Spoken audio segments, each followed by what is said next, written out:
All right, people, we're getting there. The countdown is here.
AKAPAD'S. We're here, we're live, and you're looking at a pizza circle tomorrow night. Let me just run the promo, okay? We're gonna run the promo. We're gonna bring in some of that HOT branding too, okay? Because we got trading cards to sign up for, okay? We got banners to run. Join the AKAPAD army. Go here, sign up for that. We've been getting a lot of signups. The cards are coming. I'm super excited to mail out the Wolfpack trading cards. And already in the house, we have Total Excellence. And yes, we will talk about Dark Hero. So what are we looking at this for? Tomorrow night, Turtle Soup Thursday. This is where, I draw on pizza circles for all of your enjoyment. And I know I announced Slash, but I'm thinking about drawing this guy instead because I love the Toxic Crusaders. But this is some of the magic that we do live. Okay, everyone. I hate this one, and we got two fresh pizza circles coming up. Maybe tonight. I really want to go through this. I mean, look at this thick Bruce Timm goodness here, okay? We have to go through this. And this is why we're here, okay? Now, here we go. This is rough. This is rough because everything here.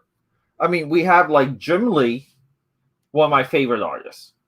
We have Simon Bisley, my favorite comic book painter, doing pen and ink work. And then we have Scott Clark, my favorite recruit from Jim Lee to work in the Wildstorm era. Okay? Let's get some of those lights out of here, okay? We can kind of, can we adjust those lights a little bit better? Okay? So, what are we doing?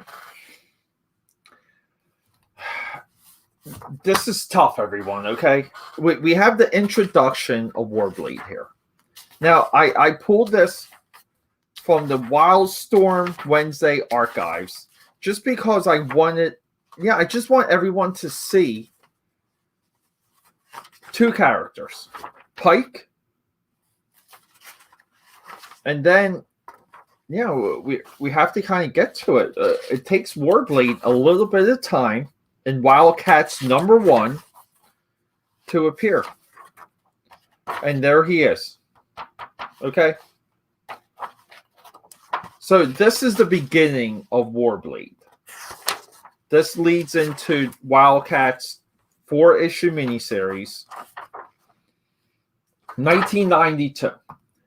So 2 years later, Warblade and Ripclaw here from Cyberforce, well, they have a team up. Endangered Species. Now, I only have 2 issues of this. Okay? So, I apologize. We got 2. This one light here is killing me. Maybe I can dim it? No? That's turning it off. Let's dim it down a tad. Nah, that really doesn't help too much. Whatever. We'll deal with it. Okay? So, Endangered Species, I read these 2, okay? We have this guy named Pillar. He's, it's an alien war. Warblade is a subject to an alien war. But I just wanted, you guys to see where Wildstorm was before the Fire from Heaven crossover that completely, I guess from my point of view, what is becoming more and more clear was that Fire from Heaven essentially stops a continuity, ends a continuity that was started in Wildcats #1. So the quote unquote superhero universe, okay, the superhero universe leaves. What happens inside Stormwatch with Warren Ellis leading that into the Authority takes over, and we have some commentary of that coming up. So this is really kind of like it's a Mason-Dixon line, like above the Mason-Dixon line, right? We have Wildstorm superheroes, and below the Mason-Dixon line, we have postmodern Wildstorm superheroes. So, and look at this amazing illustration by Scott Clark. Scott Clark, okay, this is why I like Scott Clark. Fantastic hair, the best shoulders in the business, and, you know, great anatomy. He does those, like, swimmer bodies. So,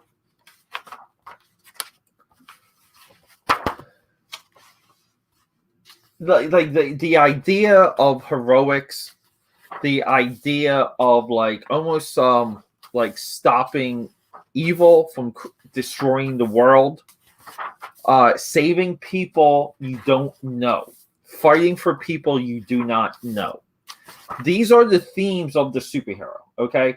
So Wildstorm, like everything else in the 90s, Extreme Studios, Spawn, you know, like they took that idea and they just added like a little bit of an edge to it, okay? A little bit of an edge. And look at this cover here, like booyah, right? Like how do you not get your jollies wet when you see this? So this is a superhero era, and by postmodern, okay, by postmodern, we have this approach that we're deconstructing the superhero in real time. We're going to bring in real world elements, okay, like Bosnia and Sarajevo, war-torn, civil war-ridden countries, and we're going to make our heroes a commentary on how confusing some of that is, and because of that, our heroes are themselves will be very confused. This is a lot of like post Image, like the industry like threw up Image Comics, and from the guts of Image Comics we had like an era of writers. Now John Ridley here, okay, he does, I mean, like there's no word balloons in this entire book. He commits to the bit. I mean, his writing is incredible. We have Simon Bisley here, like my guy, who this is his most coherent, and there's more of a through line through these 5 issues than he's ever had.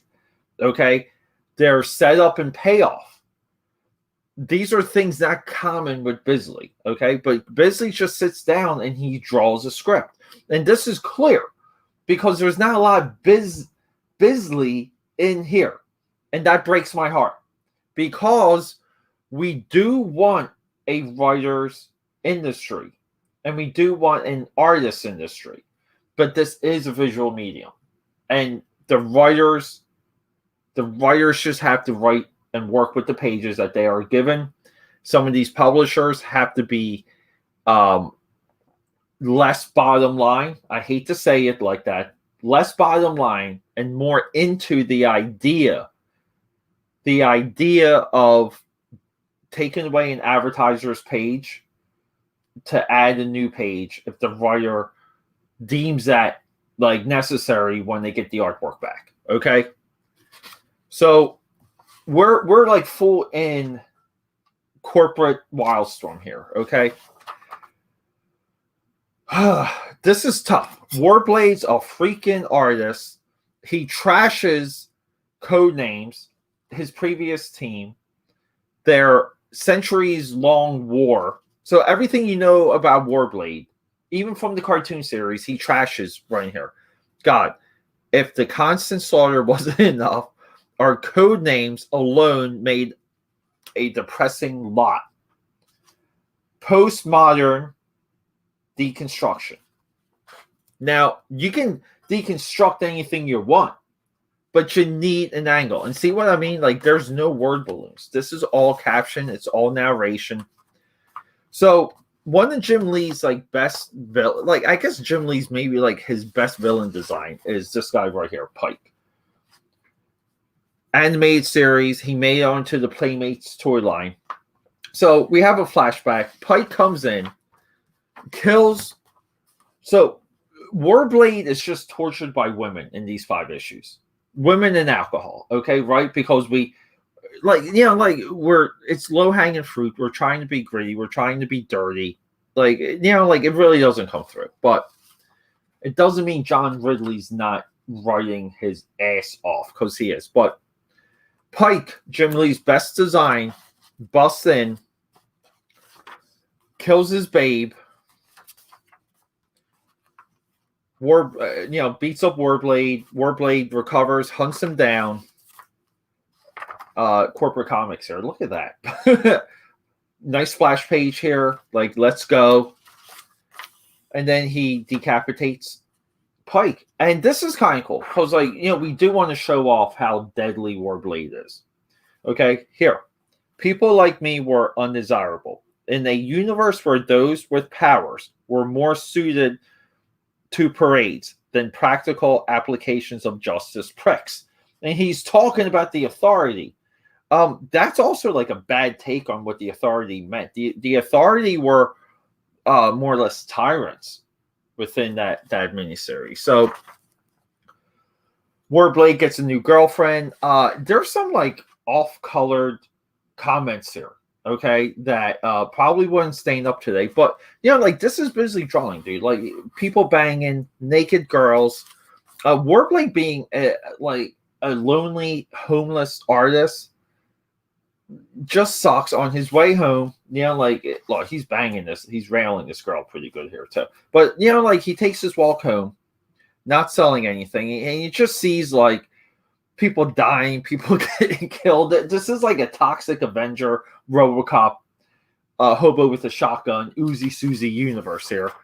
And he snaps, okay?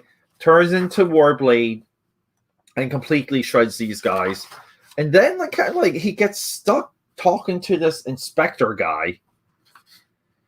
You know, like Kerchik, I think is his name. Bangs his girl, goes to talk to the guy, tells him everything, and the guy basically betrays him, like freezes him, electrocutes him, and then here, you guys ready? You ready? Cuts off his hands. Okay? So we're literally deconstructing. We're dismembering the hero. Now we know he's got to go on a journey to get his hands back, right? His mutations taken away. Right, so we're setting up a little bit of a hero's journey, which we do get, okay? Now, and it's really, like, again, the big idea is how much of this hero's journey do you buy in on, because we're in an era where, like, you know, like, it's bad to call people superheroes. It's uncool to call them by their code names. All of this leads right into the Marvel Cinematic Universe. Warblade is just drinking his butt off. You know, we get these cool little flashbacks. This is what we want to see. Right? Like, we don't want to see this. But this is how we know Simon Bisley is just, he's following a script. He drinks so much, the girlfriend gets pissed off. She beats him up, kicks him out. He goes homeless. He goes homeless about like 4 to 5 times. Becomes a bouncer in a strip club. Befriends a stripper. You know, he's bouncing a guy here out of the club. He's protecting sex workers. Everyone's grateful. Lindy, he meets this Lindy stripper here. He likes her. She... Yeah, I mean, she's out of the Crow universe here, okay? Banging dudes, stealing money, pouring alcohol down their throats. He befriends her. He likes her. Feels like he's got to protect her. And then these guys are like, they're called the Five, okay? And they work for a guy named Jack. And you don't know Jack. Like, no one knows who Jack is. And that's the joke. Again, some of this, like Alan Moore, like Warren Ellis, like these cutesy names for superheroes,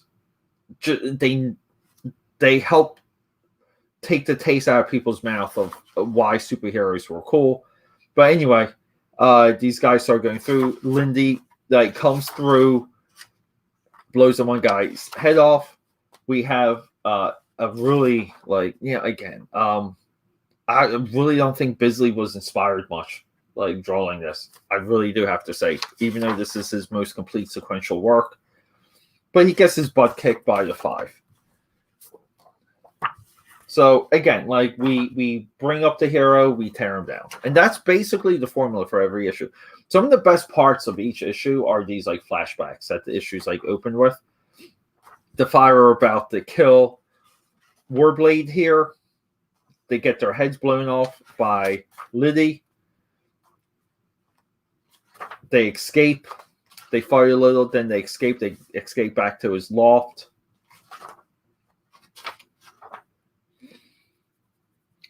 And then, like, I thought they were setting something up here. I thought he was going to construct, like, guns into his hands because he has no hands. He's an amputee, but no. Talks to the inspector guy again. They run off. This is Jack right here. You don't know Jack.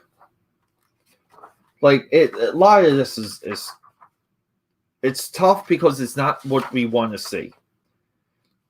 We have a history of Liddy. We learn that she kind of has a she was kind of like kidnapped when she was younger, and they put this bag of something in her. They call them like flesh suitcases, but there's like an operation, and that's what the guys were after. And then he wakes up, and her sister is completely smoking head, and our guy did it, so I guess he's going to have to talk to the inspector again. Look, I know a lot, like, my tone doesn't sound enthusiastic. I think reading these issues, all right, because I'm going to comment. Like, I like to come in and kind of take both sides. I fully understand why no one read this freaking book, because this is not the Warblade we want. Simon Bisley is the reason why we want to read, like, get into this, because we all, again, like, the strength of his Lobo work, Judge Dredd work alone, and by this point he had a lot of miles in like independent ideas too. So it's kind of cool because Warblade seems to be like a good fit for Biz. We don't want this story that is part commentary of a war-torn country that is like, we don't know enough about it, so why have it in the book? But we get some, again, like, every issue's page 1 just works. I mean, we get the, like, Warblade just slashing this dude, intestines flying everywhere, like weird, like, biker guy, like, this dude has like chaps, his like butt showing, there's hair on his butt. It's just wild stuff. That's what we want from Bisley. But we have a naked, headless girl, him talking to a inspector, the inspector being merciful because like he always sets up that the inspector is about to like do something, like take away his freedom, so to speak. So there we go. Maybe we can get a little bit of luck there, like that. Okay. Liddy's sister's funeral. And then, like, he really hits rock bottom. He trains, Rocky IV reference. But this is, like, the Bisley we want, though. Like, the illustration, the power is there. Again, too, like, and we're not in, like, the Wildstorm house coloring style anymore. He tries to hunt down everyone. He's on the revenge kick. Goes up to a gang. Gang beats him up. He ends up back into the hospital. Ends up into the hands of a doctor. Like, some of this stuff is just great, though. Him all bandaged up. But like, ends up Dr. Mengele, right? We know that guy. Look that dude up. And, gets experimented on. And at the end of the book, kind of like a cool bit, like his mutation reawakens.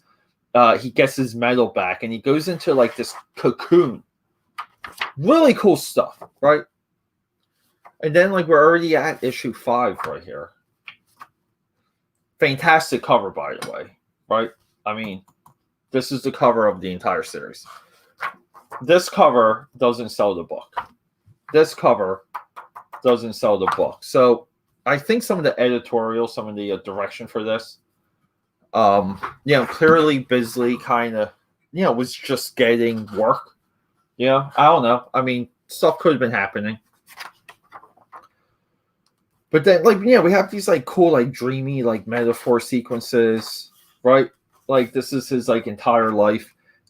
People take him to a junk pile because he's just, he's just, smoldering metal. It's just, a hunk of metal. But inside this hunk of metal, he has this, metaphorical battle with himself, eye against eye. Really cool stuff. Because, again, we want to see Bisley draw traditional Warblade. And then within that, we kind of have this, I hit rock bottom. I was zero. I'm this. I'm he has his reawakening. In his mind, in the cocoon, he grows his hand back. Again, cool metaphorical stuff. And then in this junkyard, he just completely emerges. This is, again, people, this is the Bisley we want. Runs out of the street naked. Again, too, we're filling in too many blanks. We're not committing fully to the bit. We don't have to see him run off naked. We don't have to see him eating in a alley, right? We don't have to explain these things. But he's looking for Jack. He's looking for the 5. It goes back to that gang. He calls them, just to warm up the undercard. I thought that was a great bit. And he's killing people here. This is what we want. A lot of 2000 comics had this problem. It wasn't enough of what made everything cool. The inspector tracks him down. He's ready to go with the police. He thinks the inspector thinks he's going to get soft. The inspector sees something in his eyes, lets him go. The hunt continues. Okay. I mean, really nice. I love this cityscape shot just because it's so sketchy and just weird looking.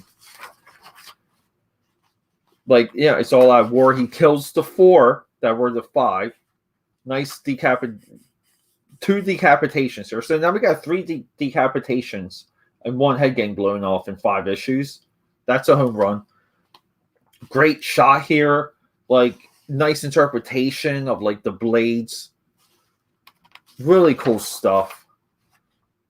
And then boom, rips his head right off. What's left of his head. And then we kind of have the sequence where Liddy, it isn't she kind of wakes up.